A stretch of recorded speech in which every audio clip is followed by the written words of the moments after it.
Welcome to my channel চাকরির সন্ধানের তরফ থেকে সকলকে স্বাগত জানাই। সকল বেকার চাকরি প্রার্থীদের জন্য আবার একটি বিরাট বড় চাকরির আপডেট নিয়ে আমি চলে এলাম চাকরির সন্ধানে। এবারে শুধুমাত্র উচ্চ মাধ্যমিক পাস যোগ্যতায় এবারে রাজ্যে শিশু সুরক্ষা দপ্তরে কর্মী নিয়োগ করা হচ্ছে। সম্পূর্ণ বিনামূল্যে আবেদন করতে পারবেন উচ্চ মাধ্যমিক পাস করে থাকলেই, যে কোনো ভারতীয় অর্থাৎ পশ্চিমবঙ্গের যে কোনো জেলার প্রার্থীরা।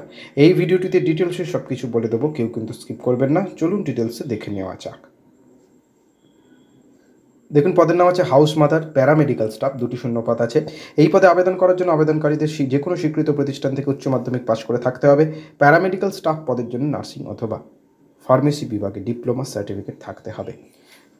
মাসিক বেতন কী দেওয়া হবে? প্যারামেডিক্যাল স্টাফ পদের ক্ষেত্রে বেতন 12,000 টাকা, হাউস মাদারের ক্ষেত্রে 14,564 টাকা। বয়সসীমা উভয় ক্ষেত্রে 21 থেকে 40 বছরের মধ্যে বয়স হতে হবে।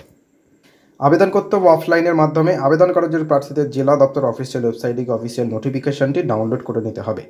ডিসক্রিপশন বক্সেও সেই লিঙ্ক থাকবে, সেখান থেকেও আবেদনপত্রটি পেয়ে যেতে পারবেন। এই নোটিফিকেশনের নিচেই প্রস্তাবিত আবেদনপত্র আছে, সেটিকে প্রিন্ট আউট করার পর প্রয়োজনীয় তথ্য দিয়ে পূরণ করতে হবে। পূরণ করা আবেদনপত্রের সঙ্গে জরুরি নথিপত্রগুলি একত্র করে দপ্তরের নির্দিষ্ট অফিসে জমা করতে হবে। ডিসক্রিপশন বক্সে লিঙ্ক থাকবে, সেখান থেকে পিডিএফ আকারে আবেদনপত্রটি পেয়ে যাবেন। আবেদনপত্র জমা দেওয়ার ঠিকানা district child protection unit, Nadia, social welfare section, office of the district magistrate, Nadia.